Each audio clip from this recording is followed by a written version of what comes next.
अस्सलाम वालेकुम। मेरा नाम अब्दुल सत्तार है और आज जिस टॉपिक पे मैं बात करना चाह रहा था वो है कि खुद को आज़ाद करना।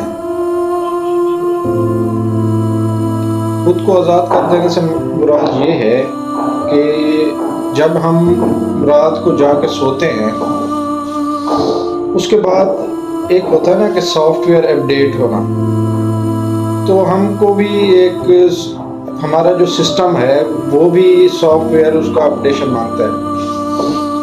तो रात को जब हम सोते हैं तो मोस्टली आजकल सोशल मीडिया पे ये बड़ा वो होता है कि उसने लैंड क्रूज़र ले ली, उसने ये गाड़ी ले ली, उसके पास पहले ये चीज़ थी, अब उसने इतना पैसा कमा लिया। तो उसमें बंदा डिप्रेशन एंजाइटी में चला जाता है। तो हमने जाके ये अपने ऊपर काम करना है कि हमने अपना जो है फोकस रखना है सिर्फ अपने काम पे। हमने लोगों को नहीं देखना उसने क्या किया, कैसे हासिल किया। हमने ये देखना है कि हमने क्या किया और क्या हम कर सकते हैं। हमने दूसरों को नहीं देखना, हमने सिर्फ अपने ऊपर ही काम करना है और हर चीज़ से खुद को आज़ाद रखना है। हमने जैसे होता है ना कि कबूतर की तरह ना आंखें बंद कर लेनी।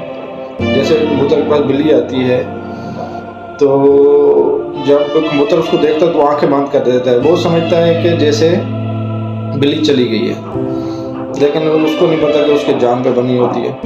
तो हमने भी कबूतर की तरह आंखें बंद करके रखनी है। हमने फोकस करना है सिर्फ अपने काम पे, अपने ऊपर। बाकी लोगों को नहीं देखना किसके पास क्या है, क्यों है। और जब हम ऐसा करते हैं ना, एक तरह से अगर हम सोचें तो हम अल्लाह पाक के बंटवारे पे जो अल्लाह पाक ने लोगों को दिया है उस पे एक नाराज़गी शो कर रहे होते हैं कि नहीं उनको क्यों दिया और हमें क्यों नहीं दिया।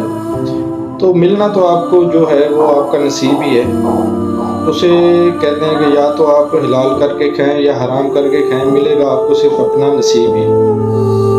तो हर चीज़ से खुद को आज़ाद रखें और अपने काम पे तवज्जो दें और अपने कैरियर ग्रोथ पे काम करें। लोगों को नहीं देखें क्या कर रहा है, क्यों कर रहा है, कैसे कर रहा है। अपने ऊपर ही काम करें और अपने ऊपर फोकस रखें।